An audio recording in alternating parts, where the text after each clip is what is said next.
There's the recording, and now let me put up some slides. This is the last recitation. Tomorrow is the last day of classes.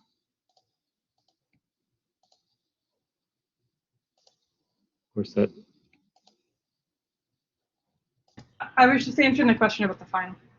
Okay, very good. Yeah, I see that. Yeah, number. But yeah, I haven't heard. Sorry about it. I can't help you with that. Okay. So today I want to talk about chapter 31, which is about nuclear energy and effects and uses of radiation. It's kind of a schizophrenic chapter. It really should be 2 chapters. So the first one, I'm going to talk about a couple of the major concepts. It's a long chapter. There's a lot of prose, a lot of history. I recommend reading it. It's kind of fun to read, actually. But I'll just review a couple of things that are hopefully will make it easier for you to read the exam, coupled with Dr. Kroon's lecture and what I say. Hopefully, you can absorb these concepts a little easier. So I'll talk about these items, but I'll also talk a lot about, with time permitting, various ways that radiation and its effects are measured. I think that part is somewhat confusing in the book. All right, but first, let me remind you, please, of the student evaluation of teaching. So nowadays, the evaluations, the course evaluations are done online. You have to go to this link. You have received an email, or there's something within Blackboard that explains how to do it. And you go to this link and you can fill it out. If you need some instructions or whatever, here's a link for you. I would really appreciate it if you could do it. So far, I've only had 7 people out of this section respond. 32 have been invited, and in the other section, only 8. So it would be really helpful if you could do it for us. So your evaluations are indeed taken seriously. They are very helpful for departmental planning, who gets to teach what and things like that. In particular, they would be very helpful to me. So that's why I'm asking for this. I have a couple of specific questions in the questionnaire that I included specific to my recitations. And remember, there's a separate evaluation for for our recitations and for the lecture. And so in the one for ours that you do, I included a couple extra questions that are specific to what we did, and that would really helpful to me to get some feedback on that. And honestly, it would be helpful for me to be recognized for my efforts to the extent that they are successful. And to the extent that they're not successful, well, I need to know that too. So please, if you could, go to this web page and fill out the questionnaire. It would be, again, very helpful. And I'll send out a reminder by email when I announce my office hours later today. Okay. Another thing I want to point out is that I have a Facebook page, which I invite you to visit and to like. We won't be Facebook friends, don't worry. But Barretto's physics classes. So I have been inviting people to this for several years now, and there's a couple hundred people that follow now. I just post interesting things every now and then, amusing and or interesting sciencey related things. For example, this is the most recent post, which I posted on April 22nd. There's a funny article about how a cat was a co-author to a physics paper, and the story of that is pretty amusing. This cat here is FDC Willard. FDC stands for Felix Domesticus Catus, if I remember correctly. I also posted this one, where there was a New York Times article that included some simulations by GMU physics professor Reynold Löhne. Very nice animations. I thought this was really cool. Somebody took a picture of a frog issuing his croak or call or whatever in a pool of water. You could see the waves set up just by his call. Isn't that cool? Here's another one that came out recently. There's an article that I noticed in the Washington Post that described a double rainbow that was seen in DC. And they talk about wavelength-dependent refraction, reflection, even diffraction. So some of the topics that we covered here, several weeks after we covered them, but they were in the Post. Anyway, I invite you to visit. I do zero advertising for this other than this slide. In other words, I don't pay Facebook at all, of course. I don't click this boost post thing. So if you want to see it, you just have to search for it, Pareto's physics classes, and there's a like option. Okay, let's now return to the actual material for the week, chapter 31. All right, so nuclear reactions. We've already talked about radioactivity, and that's when an unstable nucleus just spontaneously emits an alpha particle, beta particle, or a gamma ray, or whatever.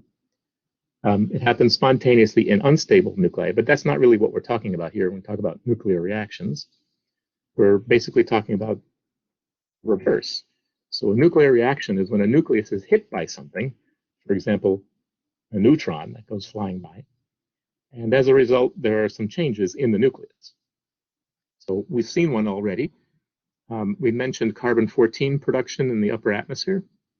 So in the upper atmosphere, there's a continuous rain of cosmic ray particles or things that come from outside. They interact with the molecules up in the upper atmosphere, break things apart, create various particles and things, among them neutrons. And a neutron can interact with a nitrogen-14 molecule, atom, nucleus, I should say, because we're talking about nuclear reactions. And convert it into carbon-14. And as a result of that, then there's a proton that is emitted, and that goes on to do other things. So we mentioned that before. There's a continuous creation of carbon-14 in the upper atmosphere due to this process, and that's a nuclear reaction. There are other nuclear reactions that happen where neutrons collide with the nuclei of atoms. Oxygen becomes nitrogen. There's the same nitrogen. Boron can become lithium and emit another particle. Notice, by the way, in this first one, there's a proton that's emitted. That's sometimes denoted H with a 1-1. It's just a single proton. But here we have an H with a 1 and a 2. So that's a proton-neutron bound together, sometimes called a deuteron. There's an electron with it. It's called deuterium. And in this last one here, we have a helium nucleus. And that, remember, that's an alpha particle. So a bound state of 2 neutrons and 2 protons. So there are other reactions where you have an alpha particle, the one we just talked about, colliding with things and causing transmutation of an element. So here nitrogen became oxygen. This, interestingly, was the very first nuclear reaction that was reported by Rutherford back in 1911. So Rutherford was shooting alpha particles at things.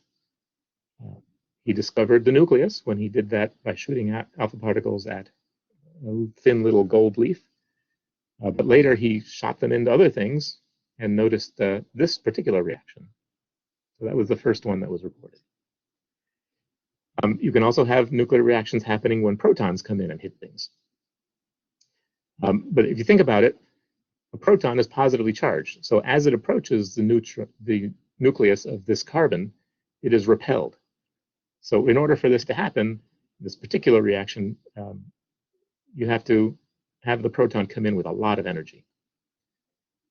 This is described more in example 31.3 in the book, this particular reaction. Okay, but in all these reactions, notice that the total number of protons is conserved. So on this side, for example, on this side of the equation, there's 7 protons, neutrons, not a proton. And on the other side, there's 6 protons in the carbon and then 1 left over. And the same for all the other ones. And then also the total number of nucleons is conserved. So that's the number in the superscript. So we have 15 nucleons on the left, right? 14 neutrons and protons in the nitrogen, plus an extra neutron. And then we have 14 nucleons in the carbon plus a proton. So that's true for all of these. You'll see in the first homework problem for this chapter, they give you a nuclear reaction to this and replace one of the elements here with a question mark, and you're supposed to figure out what it is. So you can do that just by balancing the number of protons and the total number of nucleons. Pretty straightforward that way.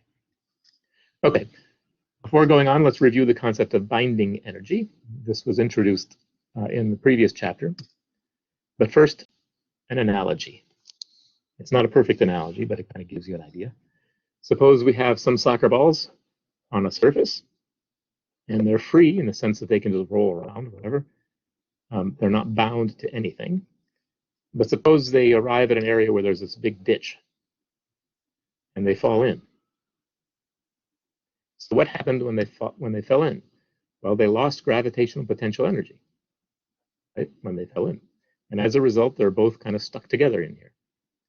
Where did the energy go that they lost? Well, it went into, you might say, compressing the dirt down here. Ultimately, what it really did is it went into heat and then was lost from the system. So the two soccer balls lost some energy and fell into the ditch and became sort of bound together in here. Right? They're kind of inseparable down there.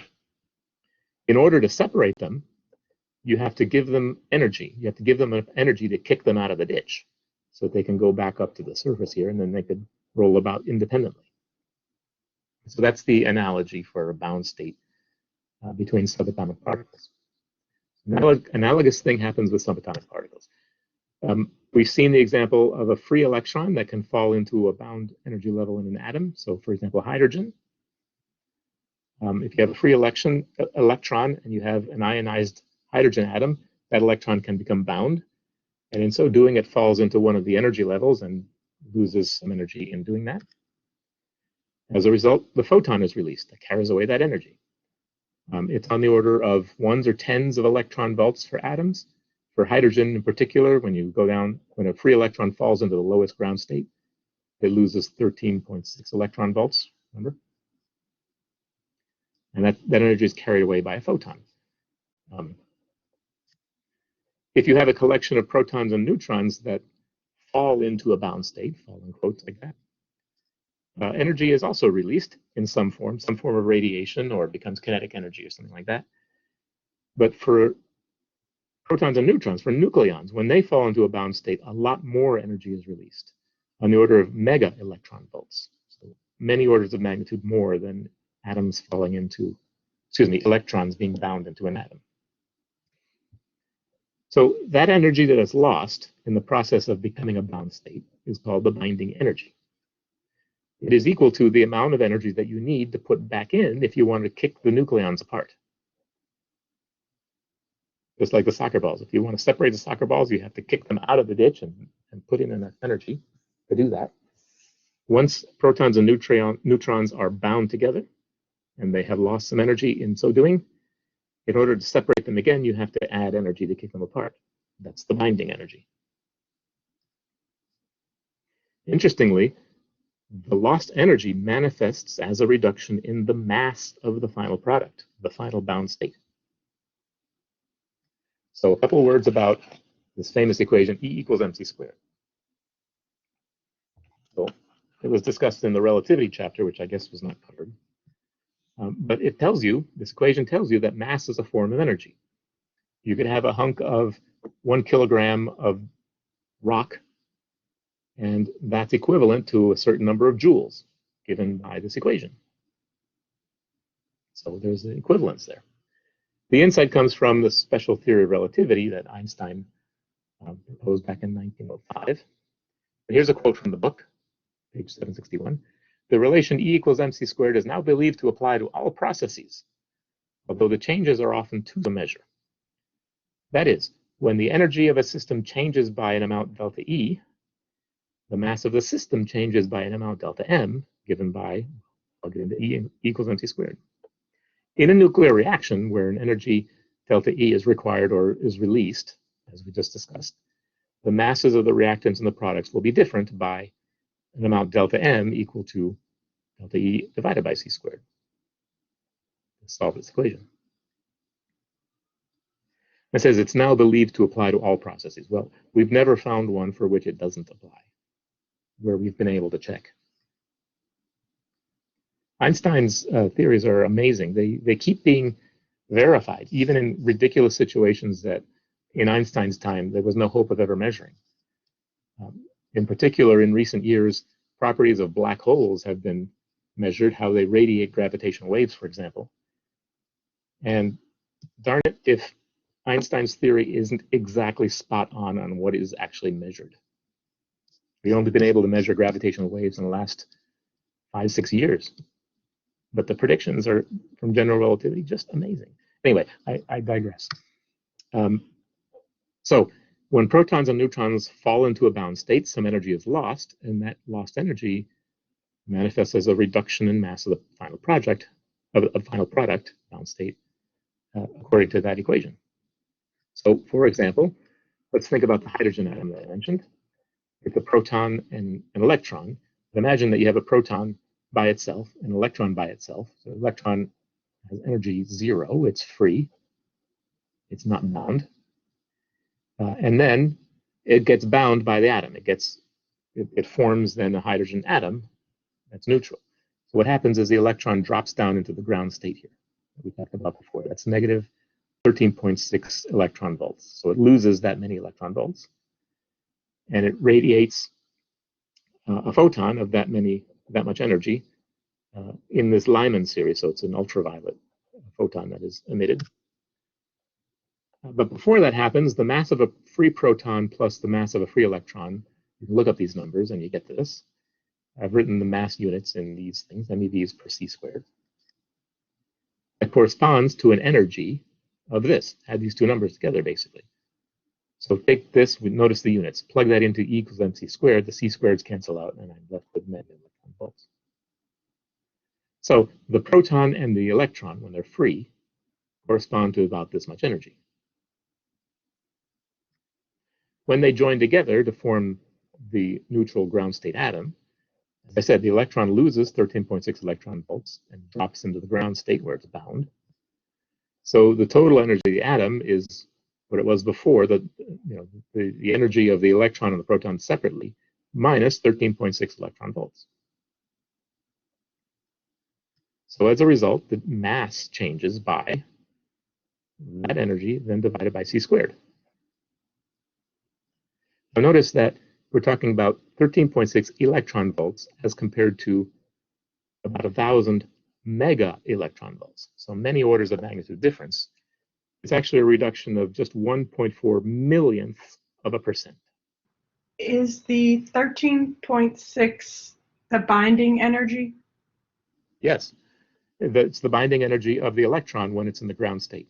If you want to remove it from the atom, you'd have to give it at least that much energy so that the electron can come out. It's like the soccer ball had fallen into a ditch. And then it's stuck to the proton and it forms this hydrogen atom that sticks together. Okay, so for an electron in a hydrogen atom, the change in the loss of mass is tiny, right? It's a millionth of a percent of the mass of a proton and an electron. However, if you're talking about nuclear reactions, the change in mass to the binding of nucleons is about 1% of the mass of a nucleon. So it's much, much more significant and much more evident in nuclear reactions than in anything else. Okay, so here's an example, which goes back to chapter 30, where we consider the mass of a neutral helium atom. So that's 2 protons and 2 neutrons. Right? When it's in the bound state, it, together with electrons, so that it's a neutral atom, has this mass in atomic mass units U. So you can look this up in the back of the book. The masses are usually given with the electrons because they can be measured as a neutral thing. So you have to remember that they're there. So we can compare this mass to the sum of the mass of 2 free neutrons and 2 free protons and 2 free electrons.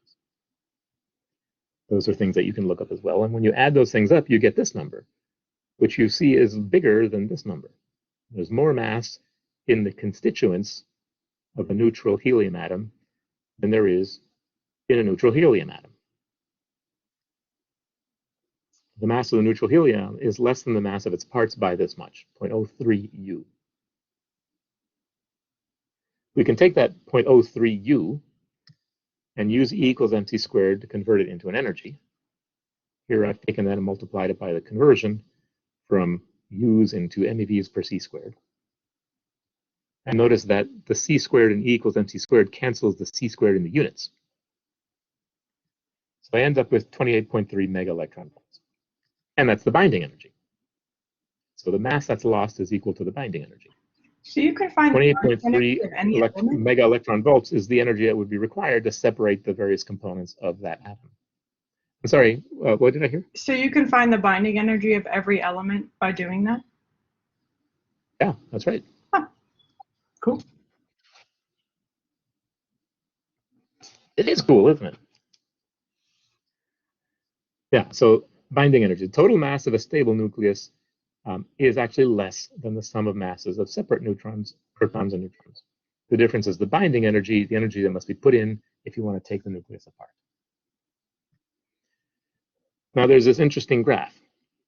What you could do is find out, as Kelly just said, find the binding energy of stable nuclei of all different sizes, and then calculate the binding energy per nucleon. That's what's graphed here vertically. Binding energy per nucleon. So take the total binding energy for whatever atom you have and divide by the total number of nucleons it has. Binding energy per nucleon. Graph it versus the number of nucleons. And you get this interesting, it's not really a curve because it's obviously discrete points. But the curve is filled in to A, D, or I. And it has an interesting shape, which has profound consequences that we'll go over. But notice that at the more or less top here, we have iron. Iron 56 has 26 protons, 56 nucleons.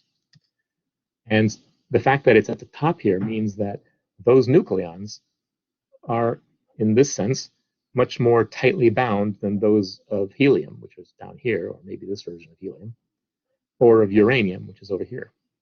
They're more tightly bound. Okay. Let me go on and talk about conservation of energy briefly.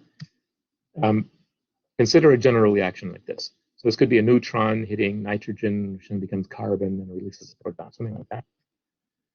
We can write down the total energy before equals the total energy final.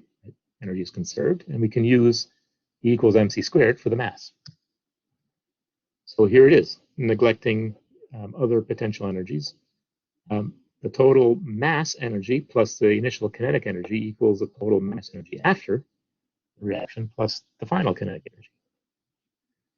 This can be manipulated, so you put the kinetic energies together, and then you define Q as this change in kinetic energy.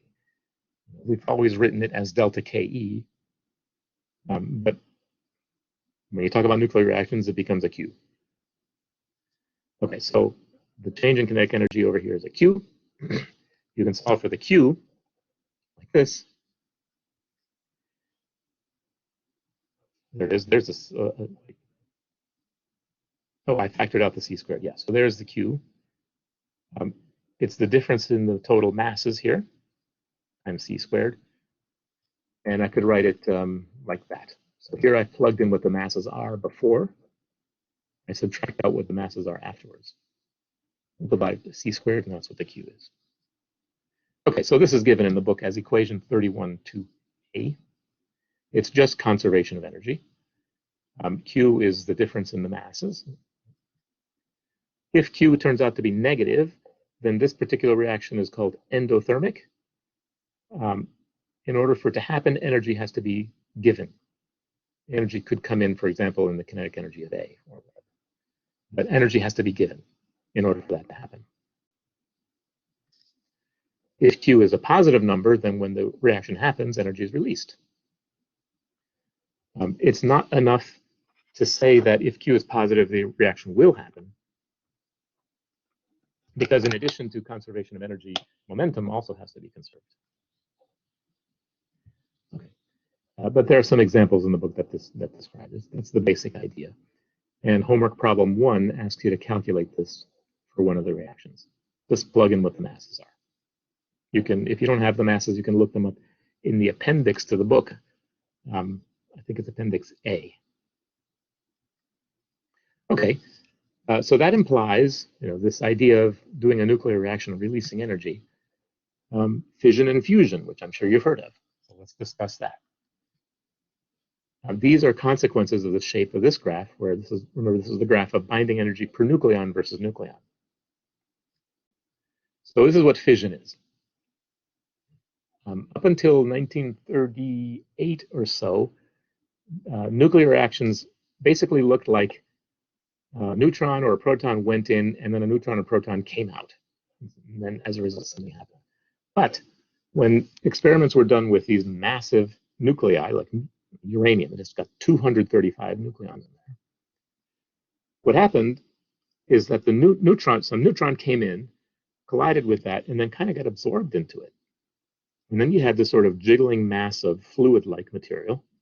They call it the liquid drop model, which lasted for a certain amount of time, very, very short times, picoseconds or something like that. But it lasted a certain amount of time. And then it split up into two big chunks. And whatever was left over also came out. So as opposed to just sort of one nucleon going in and then another different nucleon coming out or something like that, we have the division of the entire combination here into big chunks. And you can see the direct analogy with fission in cells when they split apart, right? So that's where the word came from, the analogy with biology. Okay, let's just consider the beginning and the end of this and talk about its energy. So what is the total binding energy of a uranium-235 nucleus? So we can figure that out by consulting this graph. So uranium-235 is not a point that's shown on this graph. Here's uranium-238. So it would be a point about here as indicated by these arrows. And the chart is telling us that the binding energy per nucleon for uranium-235 is something like 7.7, right? 6, 7, 8. So it's around here, 7.6 or so. I guess that's what it is. Per nucleon. So we multiply 7.6 mega electron volts by 235 nucleons, and we get 1,786 mega electron volts for the total binding energy of that uranium nucleus. If you had that much energy and you stuck it in, you could separate all those nucleons. Okay. Let's now compare that to what happens if you take those nucleons that are, sort of conceptually, you've separated them all out, put in this much energy, separated all them out, and then arrange them so that a group of them form a bound state of xenon 141, and the rest forms another chunk of it forms strontium 93. It turns out there are 2 extra neutrons left over. But remember that when the nucleons fall together to form these bound states, energy is released. So we can, again, consult this graph to figure out how much energy is released when the xenon is formed and when the strontium is formed. So 141 is about here, and 93 is about here. And so that's more or less about 8.25. I think that's what I had guessed. 8.5. Okay, so somewhere around here. They're kind of similar. The graph is kind of flat there. Let's assume 8.5 mega electron volts per nucleon. That's the energy that's released when they form a bound pair, a bound nucleus. So add up all these nucleons, 141 plus 93, multiply it by the energy per nucleon that's released, and we get a release of 1,989 mega electron volts. So the end result is that if you put in 1,786 mega electron volts, you can get out, by rearranging things, 1,989 mega electron volts for a net release of 203 mega electron volts per fission. There's a release of energy in this process. That energy manifests itself in the kinetic energy of the components, especially the neutrons that come out. And interestingly, these neutrons that then fly out can, under certain circumstances, go on and do other fissions with other uranium nuclei or other nuclei and release more energy. And since you have more than one neutron coming out, you can have a cascade, an exponential cascade of this happening, and you can have a self-sustained fission reaction, which could have explosive consequences, quite literally, in the form of a bomb. Or if it's controlled with things that absorb neutrons, you could have nuclear power reaction, nuclear power plant. Now it's 203 megaelectron volts per fission. How many fissions happen in practice? So that's the subject of the third homework problem. And you'll find that there's a humongous number of fissions per second that happen, like 10 to the 19 or something like that. So you get a lot of energy out by doing this. Okay, so that's the third homework problem that I mentioned. Here's the reaction that we're talking about, that I was illustrating here. So the uranium-235 combines with the nucleus, becomes xenon-141, strontium-93. There are 2 neutrons left over. So the picture is actually not the right one. I have to erase one of the neutrons here. Okay, so fission happens and release of energy happens when you take apart a nucleus on the right side of this graph and rearrange it into a nucleus or a different couple of nuclei towards the middle of the graph here. So when you go in that direction, you have fission and you can release some energy.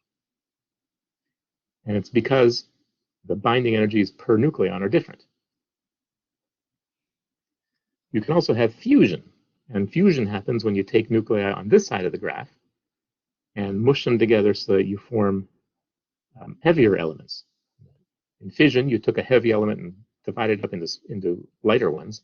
Here we take lighter ones and fuse them together into heavier ones because of the shape of this curve. So let's discuss that a little bit.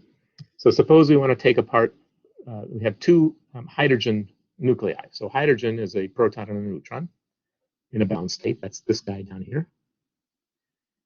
Let's suppose we have 2 such nuclei and we want to take them apart. So we have to put in the binding energy to take them apart. So what's the binding energy? It looks like 1, I think 1 1/4 is what I had. So for each one of these, it's 1 1/4 per nucleon. So multiply by 2 for 2 nucleons, and then multiply by 2 again because we're doing this for 2 nuclei. So to take apart 2 hydrogen nuclei, it costs 5 megaelectron volts. And I'm going to take those. I'm sorry. I have a question. Yeah, go ahead. Actually, there was a question and I missed it. So from the previous slide, when the total energy released was 203, is that Q? Yeah, that's right. Okay. That's the Q. Yeah. Sorry, Julia, I missed that. All good, no problem. So in one part of the book, it's written as Q, and another part of the book, it's written in a different way, which is kind of confusing. But basically, it's just calculating the energy before and after, or rather the binding energies before and after, and comparing them.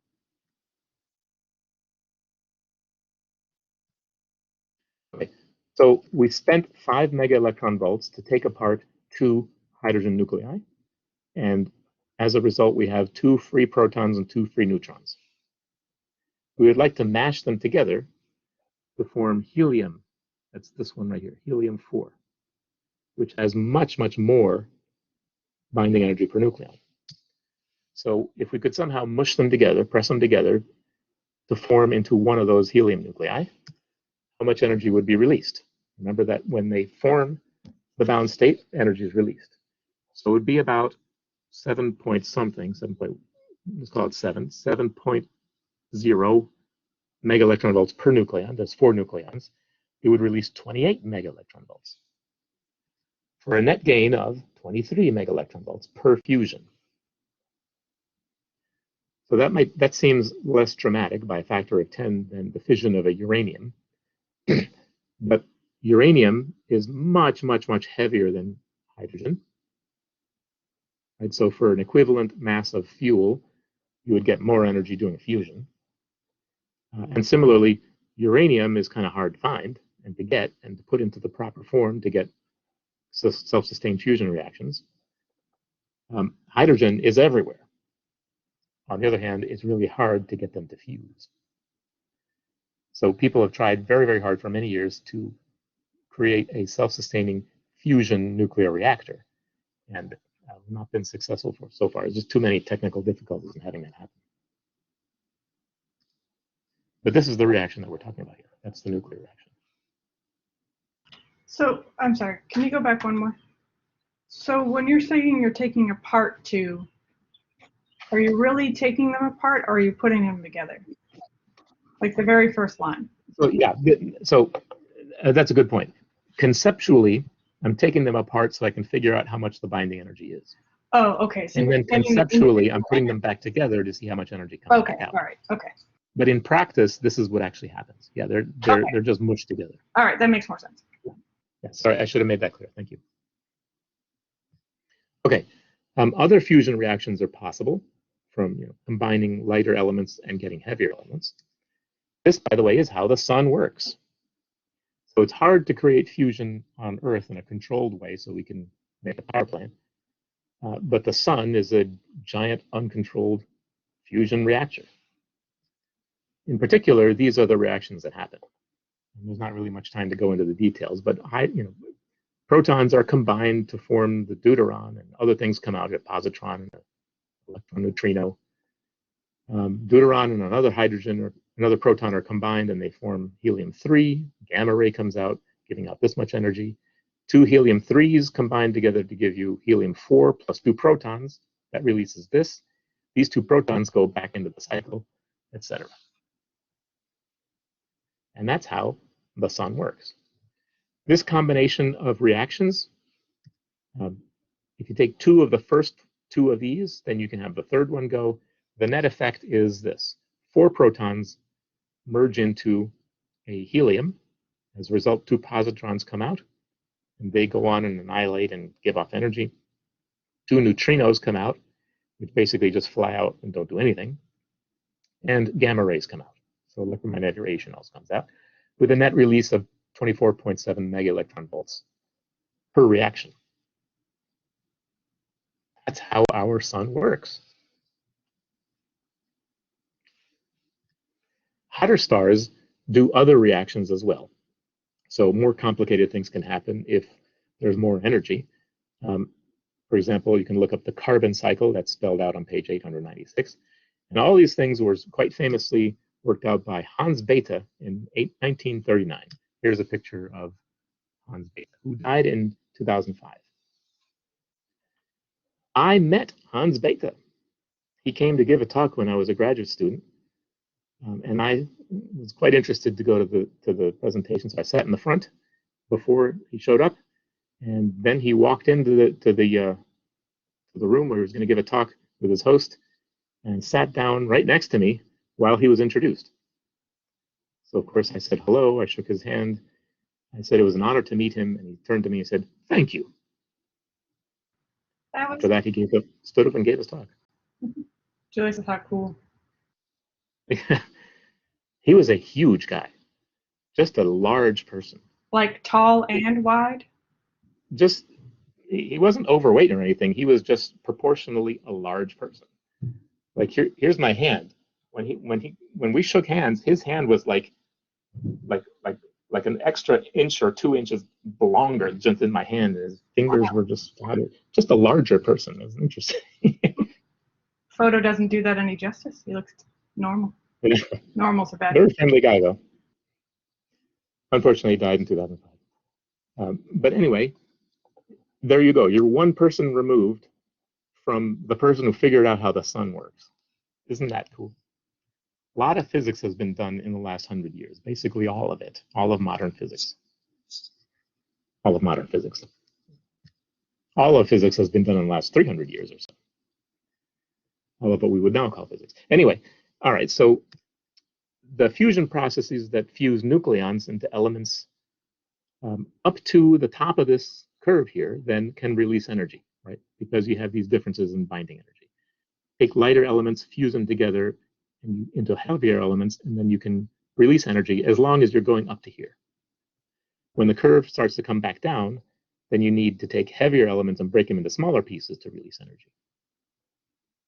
So interestingly, this provides an explanation of where elements come from. They come from stars. Because in stars, you have enough energy for simple things to be fused into more complicated things. And so then we have lithium and beryllium and nitrogen and oxygen and all the other things, carbon, all the things that make life possible. And then in particularly energetic stars, you have enough energy going around that these heavy things get bombarded and they form the heavier elements. That does not release energy, but it absorbs some of the energy that's flying around. But it also creates the heavier elements. So quite literally, as Carl Sagan famously said, you and I are made of stardust. The stuff of which we are made was forged in stars.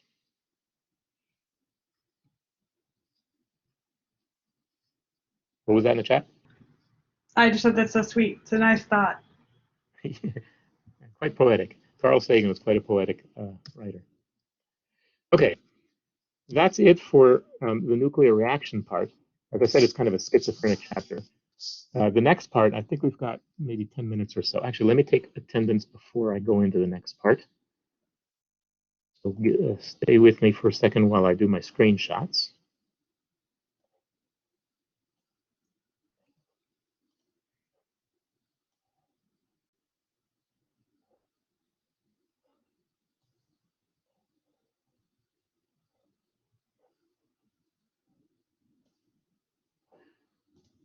Okay, got my screenshots. I see Julia's comment about high binding energy of iron and biochem. Yeah, absolutely. But it had to do with oxygen binding and myoglobin, hemoglobin. Yeah, that's right. Exactly. So, yeah, binding energy of iron. I think we're talking about with oxygen binding to these myoglobin, hemoglobin. So interestingly, carbon monoxide has a higher binding energy than does oxygen, which is why it's so terrible. Because if you breathe carbon monoxide, it binds to the hemoglobin more strongly than the oxygen does. And as a result, you don't get to traffic your oxygen around in your blood, and you can die. It's all due to binding energy of carbon monoxide versus that of oxygen. So yeah, nice when classes overlap. Yes, exactly, in competition for oxygen, that's right. Okay, returning now to the next part. Not much time for this, so let's see how far we can get. So effects of radiation, and really what I want to talk about is how you measure it, units. I'm going to fly through the first ones. Ionizing radiation. So any radiation has enough energy to strip electrons off of atoms. That's what ionization is. So basically any radiation can do that. It happens a lot, especially in the upper atmosphere. So for hydrogen, all you need is about 10 electron volts to strip out electrons, even less. So 1s to 10s of mega electron volts are enough to ionize atoms, remove electrons from them. It can happen in various ways. Let me skip over that. As a result of radiation and ionization, you can have materials that become structurally unstable. So that's important for the structural material of power plants, and especially space vehicles. But you also have chemistry. So if you ionize atoms, then they go on to do chemical reactions. And you can break apart proteins, for example, or you can create other things that are not supposed to be around because chemistry happens, etc. And biologically, you can upset the free radical antioxidant balance. Because of this, you can break chemical bonds, you can change molecules, you may kill the cell, damage DNA, radiation, etc., etc., etc. On the other hand, you could also use radiation to target cancer cells and kill them. So it can be useful. Okay, but the confusing part of this chapter, I think, is measurement. So there's various ways to talk about radiation and how you measure it. So we've already talked about direct quantification of radioactivity. That's the number of decays per second. And that was in curies and becquerels. But you can also talk about an absorbed dose. Those units are rads and grays, which you may be heard of. And in terms of biological systems and the damage it does, radiation can do to it, there's something called the effective dose. And those units are rems and sieverts. Perhaps you've heard of rems. So this gets confusing. All right, so the first set of these units. So direct measurement of radioactivity. Number of nucleus decays per second is measured in curies. So that's this many, 3.7 times 10 to the 10 decays per second. It's the activity of 1 gram of radium. But the SI unit is the becquerel, which is just 1 decay per second. Okay, so that's a direct, straightforward way of measuring source activity, number of decays per second. Curies and becquerels. But more relevant, perhaps, is the absorbed dose. And that is how much energy is absorbed per kilogram of a material. How much energy is deposited into a material per kilogram of that material. Those units are rads. So 1 rad is the amount of radiation that deposits 0.1 joules into a kilogram of stuff. Right? That's what a rad is. The SI unit is a gray. And the difference is that it's 100 times as much. So 1 joule per kilogram deposited. In other words, 1 gray of radiation is the amount of radiation that deposits 1 joule in a kilogram of material. The inconvenient thing about this is that it depends on what the radiation is. So 1 gray of alpha radiation is not really the same as 1 gray of gamma ray radiation, because they would deposit different amounts of energy into a material. By the way, you might see an old unit called the Röntgen, which was originally defined in terms of how much ionization it produces, but it's been defined to be this number, 0.878 times 10 to the minus 2 joules per kilogram. So in other words, 1 Röntgen is 87.8 rads. Nowadays, you see rads pretty much. I personally have never come across grays, even though those are the SI units. Okay, so the rads and grays are still not what we care about because, oh, there's a comment? Yeah, so it uses milligrays at work. Oh, okay, good. Now you know what a gray is, if you didn't already. Okay, but that's still not what we care about, because for a given amount of energy, some radiation is more damaging than others. So alpha particles are bigger and move slower, so they can collide with more stuff and cause ionizations in a smaller area, a lot of ionizations in a smaller area, a lot of damage, as opposed to, say, a gamma particle, which goes really fast, and it creates damage here and there, but much more spaced apart.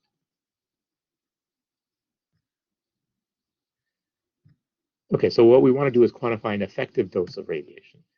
And the book defines relative biological effectiveness. The way it phrases it, I find very confusing. So this is how I understand it.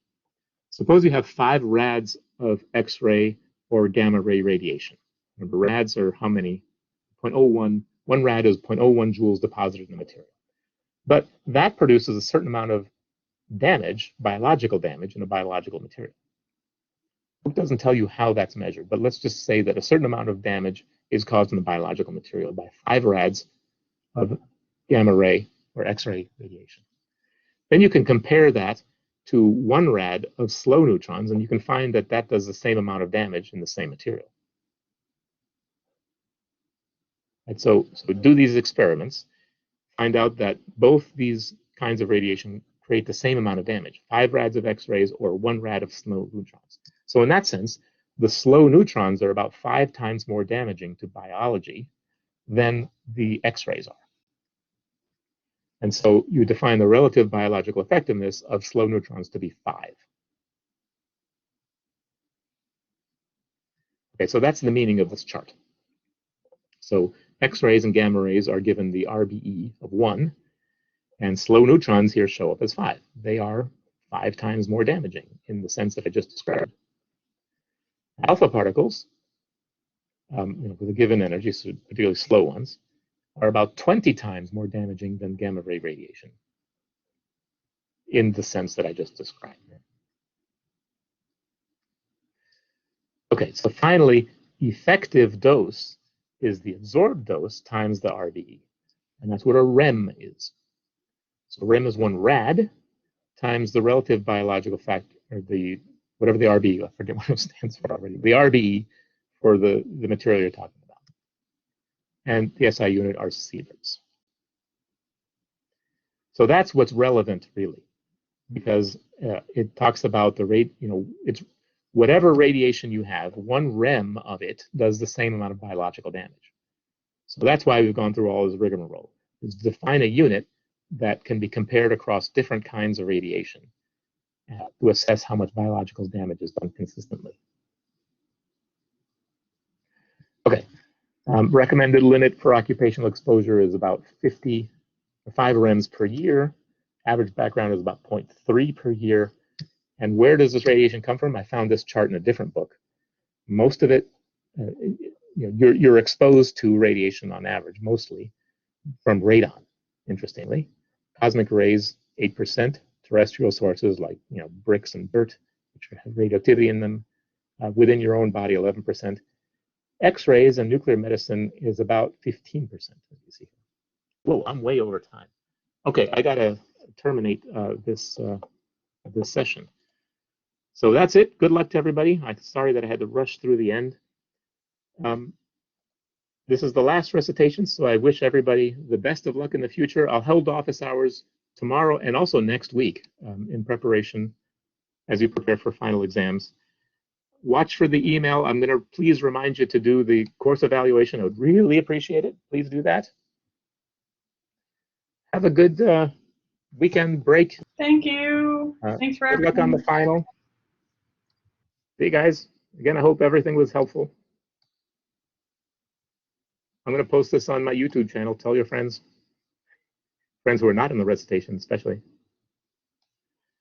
Okay, see you guys. You're welcome. Thank you, Dr. Barreto. You're welcome. See you, Julia. I was wondering, are you also going to be teaching Physics 1 lecture or recitation next semester in case I can recommend your class to other students? I most likely will do the in-person section of 243 next semester, yeah. That's okay, right. Wonderful. Thank you so much for your hard work, Dr. Thanks. Barreto. We appreciate you. Thank you. See you guys. Thank you, everybody.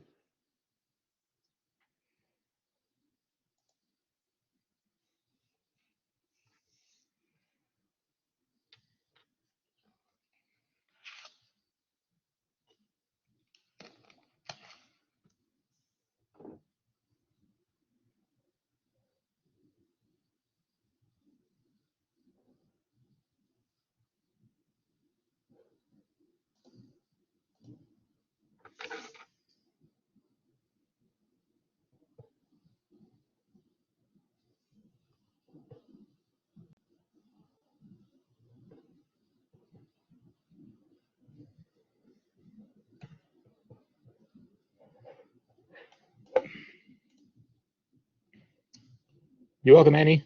Have a good weekend.